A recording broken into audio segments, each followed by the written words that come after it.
নিয়ে আমি আমার জীবনের একটা গল্প বলি। আমি প্রথম ইন্টারভিউ দিতে আসছিলাম, তো আমি সকালে বসে আছি, প্রাইভেট একটা কোম্পানি, আমি সকাল থেকে বসে আছি।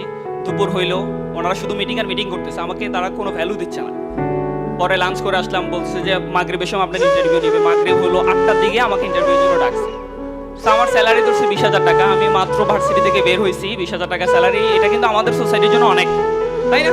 আমরা অনেকে 10-12 হাজার টাকায় ঢুকে যাই। তো 20,000 টাকা স্যালারি ধরছে, বাট আমি ফিল করছি না এত টাকা আসলে হবে না, আর একটু বেশি। সেভাবে আমি সাবমিট করলাম। তো ওই মুরব্বি যিনি আছেন, আমি রেসপেক্ট করি সবাইকে, তিনি বলতেছে এই ছেলেটা মনে হয় চাকরির জন্য ঘুরতে ঘুরতে তার পায়ের স্যান্ডেল নষ্ট হয়ে নেই। I was very shocked. আমি কিন্তু খুবই আঘাত পাইছিলাম। আমি ইন্টারভিউ দিতে আসছি, তারা চাকরি দিবে না, ওকে ভাই আপনাকে আমরা নিতে পারছি না, আপনি প্রচুর ডিমান্ড, এরকম না বলে বলতেছে এই ছেলেটার পায়ের স্যান্ডেল মনে হয় ক্ষয় হয় না রাস্তায় হাঁটতে হাঁটতে চাকরির জন্য। That was my inspiration.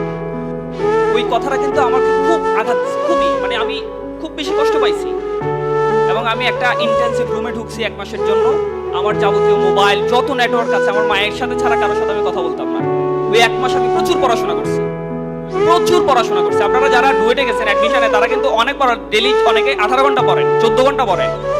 আমি সব কিছু বন্ধ রাখছি, 28 দিন টানা পড়াশোনা করছি। পরীক্ষা ওই ওই ওই প্রিপারেশন আমার জীবন চেঞ্জ করে দিয়েছে।